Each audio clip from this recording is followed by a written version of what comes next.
A ഗ്രൂപ്പിലെ തർക്കങ്ങൾ ആലപ്പുഴയിൽ മറനീക്കി പുറത്തേക്ക്.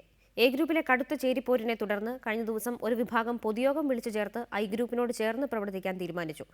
KPCC ജനറൽ സെക്രട്ടറിയും ഐ ഗ്രൂപ്പ് നേതാവുമായ M. ലിജുവിന്റെ സാന്നിധ്യത്തിലാണ് എ വിഭാഗം ഐ ഗ്രൂപ്പിൽ ലയിച്ചത്. കഴിഞ്ഞ കുറച്ചു മാസങ്ങളായി ജില്ലയിലെ എ ഗ്രൂപ്പിനുള്ളിൽ രഹസ്യമായി തുടരുന്ന കലാപം ഒരു വിഭാഗം പ്രവർത്തകർ പരസ്യമായി നിലപാട് പ്രഖ്യാപിച്ച് ഐ ഗ്രൂപ്പിൽ ലയിക്കുന്നതിലാണ് എത്തിച്ചേർന്നത്.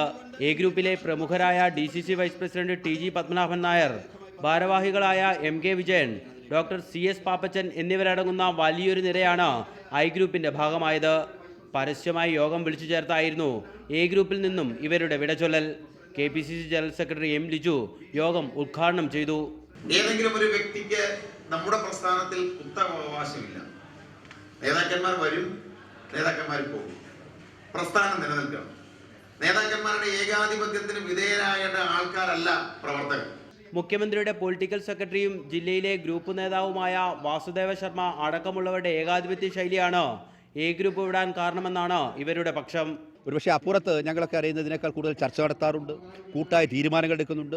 അതനുസരിച്ച് മുന്നോട്ട് രമേശ് ചെന്നിത്തലയുടെ നേതൃത്വത്തിലുള്ള ആ ഗ്രൂപ്പ് കഴിഞ്ഞ കാലഘട്ടത്തിലേക്കാൾ വ്യത്യസ്തമായ ഒരു സാഹചര്യത്തിലേക്ക് മുന്നോട്ട് പോകുന്നു എന്നുള്ളത് കൊണ്ടാണ് ഞങ്ങൾ ഈ പറയുന്ന ഈ ഗ്രൂപ്പ് വിടാൻ തീരുമാനിച്ചതും ഈ പറയുന്ന ഈ വിഭാഗത്തിൽ നിന്ന് പ്രവർത്തിക്കാൻ തീരുമാനിച്ചിട്ടുള്ളത് കൊണ്ടാണ്.